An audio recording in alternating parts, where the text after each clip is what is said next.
Finally वो दिन आ ही गया जिस दिन एचडीएफसी बैंक अपनी अर्निंग यानी कि अपना रिजल्ट जो है वो शो करने के लिए रेडी हो चुका है। अपने पास कल के कोई लेवल नहीं है, उनके बारे में हम चर्चा नहीं करने वाले हैं। अब सीधे बात करते हैं कि किस तरह का पैटर्न बन चुका है। अच्छा, एक और चीज, रिजल्ट अभी अनाउंस नहीं हुआ है। रिजल्ट आपको गूगल पे इजीली मिल जाएगा, बट जो एनालाइज हम लोग करने वाले हैं यानी कि टेक्निकल एनालाइज, वो आपको इजीली नहीं मिलेगा। तो शुरू करते हैं, एग्जैक्ट देखते हैं यहाँ पे किस तरह से काम कर रहा है और आने वाले टाइम में क्या मूव मिल सकती है। लास्ट थोड़ी सी कोटक बैंक की बात करेंगे। 2 दिन 3 दिन पहले कोटक बैंक का रिजल्ट अनाउंस हुआ था। रिजल्ट काफी बढ़िया था और रिजल्ट के बाद वहां मिली हमें सीधे 10% की अप मूव, एक अच्छा खासा गैप अप। अच्छा, काफी लोग अब इस चीज को एचडीएफसी बैंक के साथ देख रहे हैं कि एचडीएफसी बैंक रिजल्ट के बाद सीधे इस जगह पे ओपन होगा। और आप में से भी कई सारे लोग ऐसे हैं जो कॉल ऑलरेडी होल्ड करके बैठे हुए। कमेंट सेक्शन में बताना कि आपने ये गलती करी है या नहीं करी है। क्यों? क्योंकि यहां पे जो प्लान चल रहा है ना, सबसे पहली चीज जो आपकी उम्मीद है उसको तो ये मट्टी पलीत करेंगे ही करेंगे, ये तो गारंटी है, पक्की बात है कि यहां पे उस तरह का रिएक्शन आपको देखने के लिए नहीं मिलेगा जिस तरह का इसने कोटक बैंक ने करके दिखाया हुआ है। बट क्या हो सकता है उसके बारे में थोड़ी सी चर्चा कर लेते हैं। लास्ट वीडियो में हमने यहाँ पे बात की थी कुछ पैटर्न्स वगैरह के बारे में। 1 घंटे के चार्ट पे चलते हैं, यहाँ पे देखना कुछ पैटर्न्स वगैरह के बारे में बात करी थी कि यहाँ पे कुछ पैटर्न बन रहे हैं, किस तरह से मूव हो सकती है, उसके बारे में थोड़ा सा चर्चा की थी। ये आपको मैंने एक एरिया बताया था कि ये हमारा रिजेक्शन पॉइंट है, ये हमारा सपोर्ट पॉइंट है। जब तक ये मतलब मेरे हिसाब से यहाँ पे रिजल्ट तक ये ब्रेक नहीं करेगा, ये चीज मैंने आपको लास्ट वीडियो में बताई थी, लास्ट वीडियो में बताई थी, क्योंकि कल तो कोई एनालाइज अपलोड नहीं हुआ था। इसने एक दिन तो यहीं पे मक्खन की तरह से काम किया, बट आज लास्ट आवर में 1 घंटे के चार्ट में यहाँ पे 1 घंटे की कैंडल में आप देखेंगे तो इसने ब्रेकआउट किया। ठीक है, अच्छा एक और चीज हम यहां देखेंगे। एक काम करते हैं, 15 मिनट के चार्ट पे चलते हैं। यहां पे ना आपको एक और पैटर्न नजर आएगा। कौन सा पैटर्न? ये चीज मैंने आपको रिलायंस में और इन्फोसिस में भी ये एक एनालाइज करके बताया था। वहां क्या था, लास्ट में एक अच्छी बाइंग रिलायंस में देखने के लिए मिली थी, लास्ट में एक अच्छी खासी सेलिंग इन्फी में देखने के लिए मिली थी और उसका इंपैक्ट देख सकते हैं। इन्फी का रिजल्ट अच्छा था बट वहां पे गैप डाउन ओपन किया, रिलायंस का रिजल्ट अच्छा था और वहां पे गैप अप ओपन करके दिखाया। अब यहां पे जिस तरह की इसने मोमेंटम लास्ट में की है, यहां पे अच्छी खासी बाइंग देखने के लिए मिली है, तो इसका इंपैक्ट ये हो सकता है कि हाँ कल के दिन एक गैप अप ओपन मिल जाए। चांसेस है कि कल के दिन यहां पे गैप अप मिल जाए। रीजन इसका क्योंकि लास्ट मोमेंट पे एक अच्छे खासे बायर्स यहां पे अटैक करके ऊपर की तरफ लेके गए हैं इसको, यानी कि जो कह सकते हैं कि जो बड़े प्लेयर है वो यहां पे लास्ट में एक बाइंग मोमेंटम करके ऊपर की तरफ ले जाते हुए नजर आए। अच्छा, इस चीज को एक काम करते हैं, 1 घंटे के चार्ट पे चलते हैं। यहां पे आइए, देखिए लास्ट पैटर्न हमने क्या यहाँ पे डिस्कस किया था।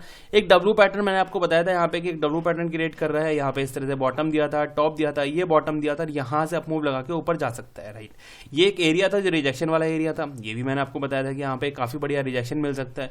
साथ साथ यहाँ पे एक और पैटर्न भी बताया था आपको कि ये एक शोल्डर बन चुका है, यहाँ पे एक हेड बनता हुआ दिख रहा है और यहाँ पे एक शोल्डर बन जाएगा। अगर यहीं पे बोला था आपको, यहीं पे अगर शोल्डर बनता है तो एक हेड एंड शोल्डर पैटर्न बना के ऊपर की तरफ जा सकता है।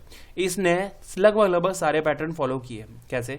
यहां देखो, पहली चीज डब्ल्यू पैटर्न की नेकलाइन ब्रेक हो चुकी है, पहली चीज। ठीक है, दूसरी हेड एंड शोल्डर का हेड और शोल्डर बन चुका है, एक शोल्डर इनफ, एक शोल्डर और है वो भी यहाँ पे कंप्लीट होता हुआ नजर आ सकता है, या फिर हो सकता है कि सीधे ऊपर निकल जाए, ये भी हो सकता है। अभी पैटर्न क्या बन रहा है, अभी किस तरह से हम यहाँ पे मूव कर सकते हैं, 15 मिनट के चार्ट पे चलते हैं। सबसे पहले अगर कल के दिन गैप अप मिलता है, कहां तक मिल सकता है?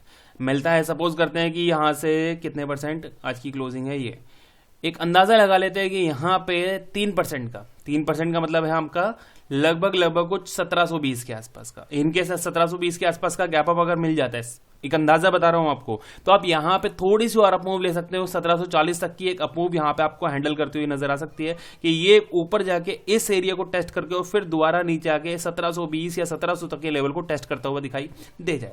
पहली कंडीशन गैप अप की कंडीशन में कि इन केस अगर गैप अप ओपन होता है 1710, 1700, 1715, इस केस में तो ऊपर की मूव लगा के 1740 तक का एक ट्रैवल यहाँ पे होता हुआ नजर आ सकता है। एक बड़ा गैप अप ओपन कर दिया 1740, 1760, 1780, इस रेंज में कहीं गैप अप ओपन होता है तो उसको हम इग्नोर ही करेंगे, उसको तो पूरी तरीके से इग्नोर करेंगे, उसमें सिर्फ और सिर्फ वो पैसा बनेंगे जो ऑलरेडी होल्ड करके गए हुए हैं। ठीक है, दूसरी बात, अगर यहां पे गैप डाउन ओपन कर दिया, कल के दिन गैप डाउन ओपन कर दिया, तो अनटिल और अनलेस ये वाला पॉइंट ध्यान रखना, ये वाला पॉइंट जब तक ये 1620 के नीचे नहीं निकलेगा, 1620 के नीचे निकलने में आपको शॉर्टिंग करनी है और यहां पे 20 पॉइंट आपका वेट कर रहे हैं, 20 पॉइंट बिल्कुल खड़े बैठे हुए हैं यहां पे कि 20 पॉइंट आप आगे उठा के ले जाना। तो 1620 के नीचे शॉर्टिंग ऊपर की तरफ निकलता है, इनकेस अगर यहां पे flat open gap up open करके तो एक अच्छी खासी अप मूव यहां पे 1740 तक की आपको देखने के लिए मिल सकती है।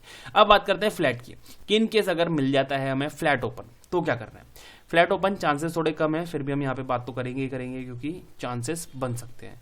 फ्लैट ओपन हुआ, नीचे की तरफ आ रहा है, पहला सपोर्ट 1650 1660 ये वाला एरिया, 1650 1660 ये हमारा पहला सपोर्ट है। नीचे आके सपोर्ट बना के बहुत अच्छी रैली ऊपर की तरफ देखने के लिए मिल सकती है, ध्यान देना 1650 1660 ये मैं मेंशन कर देता हूं क्योंकि ये चीज हम अच्छे से हैंडल कर पाएंगे। 1660 ठीक है, पहला सपोर्ट। फ्लैट ओपन हुआ, नीचे की तरफ आ रहा है 1650 1660 अच्छा सपोर्ट, बाउंस कर सकता है, बहुत बढ़िया बाउंस मिल सकता है आपको यहाँ पे। पहली चीज, फ्लैट ओपन हुआ, ऊपर की तरफ निकल रहा है, आपको यहाँ पे ना रिस्क लेना होगा। फ्लैट ओपन हो गया, ऊपर की तरफ निकल रहा है, अगर यहाँ पे सपोज करते हैं कि यहाँ पे 80 के ऊपर अगर निकल गया, 80 ना, एक सेकेंड, हाँ 81 के ऊपर, 81 के ऊपर अगर ये निकल जाता है, देन यहाँ पे आपको छोटी सी एंट्री करनी होगी, ज्यादा कोई हैवी एंट्री नहीं करनी है। 10 पॉइंट का स्टॉप लॉस होगा इस केस में, और टारगेट हमारा पहला टारगेट होगा यहाँ पे 97 98 के आसपास का। ध्यान देना, सबसे गंदी कंडीशन यही बनती हुई नजर आ रही है कि फ्लैट ओपन होकर अगर ये ऊपर निकलता है तो यहाँ पे थोड़ा रिस्क है। गैप अप ओपन हो बहुत बढ़िया है, गैप डाउन ओपन हो तो बढ़िया है, फ्लैट ओपन होकर नीचे निकले तो बढ़िया है। फ्लैट ओपन होकर ऊपर अगर निकल रहा है तो एक अच्छा खासा रिस्क फैक्टर यहाँ पे नजर आ रहा है, और मैं आपको अवॉइड भी करने के लिए बोल सकता हूँ कि यहाँ पे अगर आप अवॉइड करेंगे तो ज्यादा बेटर होगा। बाकी देखते हैं कल के दिन कैसा रिजल्ट आता है HDFC बैंक का, और कैसा ही इंपैक्ट यहाँ पे कल के दिन हमें मार्केट में इसका देखने के लिए मिलता है। वीडियो पसंद आया हो तो लाइक कर देना।